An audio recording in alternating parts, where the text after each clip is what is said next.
Hi there. Let me ask you something. Do you believe that our entire future is already written in our genes? It's a pretty common belief, right? The idea that your genetics determines who you become, your personality, your health, your success. In the 20th century, genes were seen as a fate. Win the jackpot or too bad. But here's the twist. It is not how things work anymore. Genes are not a sentence. Genes are rather a suggestion, a starting point. And what happens next depends on more than just on your DNA. There is this fascinating field called epigenetics, and it completely changed the way we think about genes. It's not about what's written in your DNA, it's more about how this information gets used. So, epigenetics is a study of your environment, your lifestyle, your experience, even your emotions. All of these things, they can affect how your genes behave. And that actually happens without changing genetic code itself.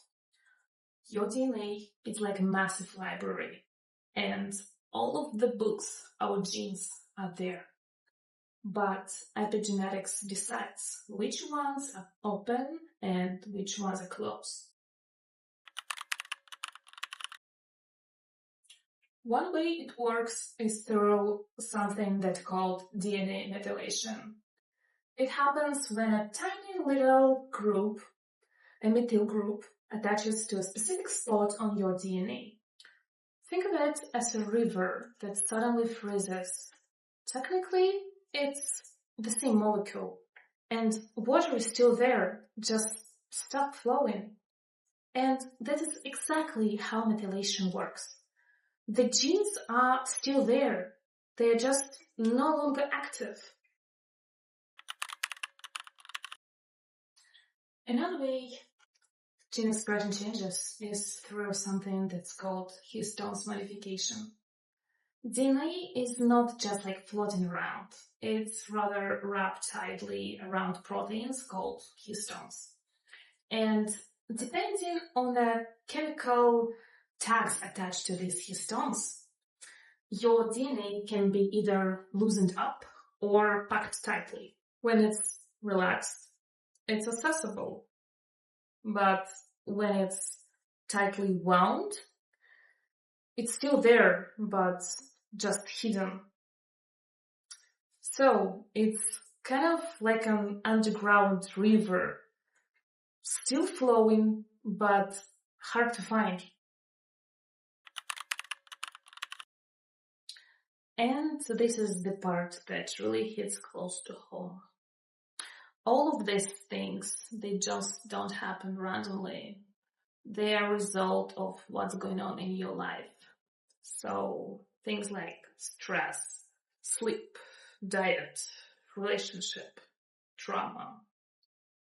Even things that happened to you years ago can leave epigenetic marks on your body, like childhood experiences. And in some cases, these changes can be even passed down to the next generation. That is probably what people called memory of ancestors. It's not a poetic idea, it's a biology. We can't change the genes we were born with, but we can influence how they behave. We can affect which ones are turned on and off just by how we live. That's kind of empowering, right? And you're not trapped in your biology. You're in a constant dialogue with it. They're rather a possibility, a foundation, a set of tools.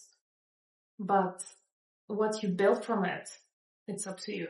Your DNA is always listening.